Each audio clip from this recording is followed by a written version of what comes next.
पश्चिम Asia में बढ़ते युद्ध के सहाय ने भारत की ऊर्जा सुरक्षा को लेकर नई चिंता पैदा कर दी है। ईरान पर अमेरिका इजरायल के हमलों के बाद से वैश्विक तेल और गैस बाजार में हलचल मच गई है। ऐसे में भारत ने तुरंत रूस और अमेरिका से संपर्क साधा। सवाल ये है कि अगर संकट बढ़ा तो क्या भारत के पास पर्याप्त ऊर्जा भंडार है।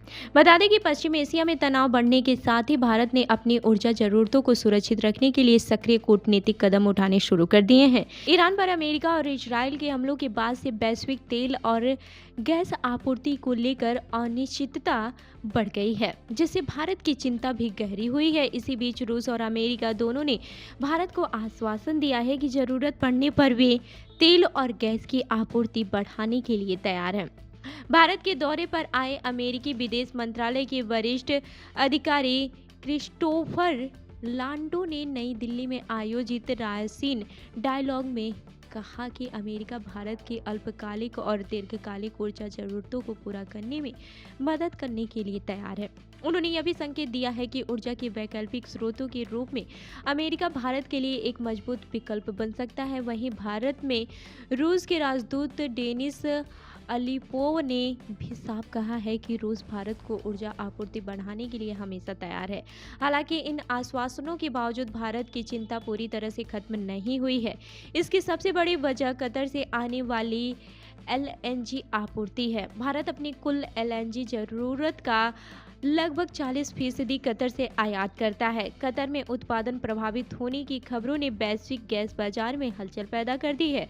फरवरी 2026 में एलएनजी की कीमत जहां लगभग $10 प्रति MMBTU थी, वहीं अब ये बढ़कर $22 से $24 तक पहुंच गई है।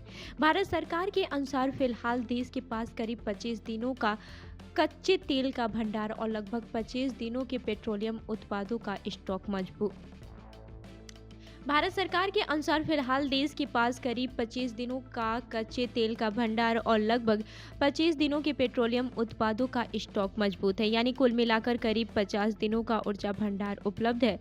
सरकार का कहना है कि इससे अल्पकालिक आपूर्ति संकट से निपटने में मदद मिलेगी। फिर भी यदि कतर से गैस आपूर्ति प्रभावित होती है तो भारत को स्पॉट मार्केट से महंगी एलएनजी खरीदनी पड़ सकती है या ऑस्ट्रेलिया, अमेरिका और रूस जैसे वैकल्पिक स्रोतों से अतिरिक्त कार्गो मंगाने होंगे। इससे आयात बिल और उद्योग की लागत दोनों बढ़ने की आशंका है, जिसका असर उर्वरक, बिजली और पेट्रोकेमिकल सेक्टर पर भी पड़ सकता है। तो इस खबर पर आपकी क्या राय है, हमें कमेंट करके जरूर बताएं और ऐसी यानी खबरों के लिए हमारी वेबसाइट www.prpnewsindia.com पर विजिट करें। धन्यवाद।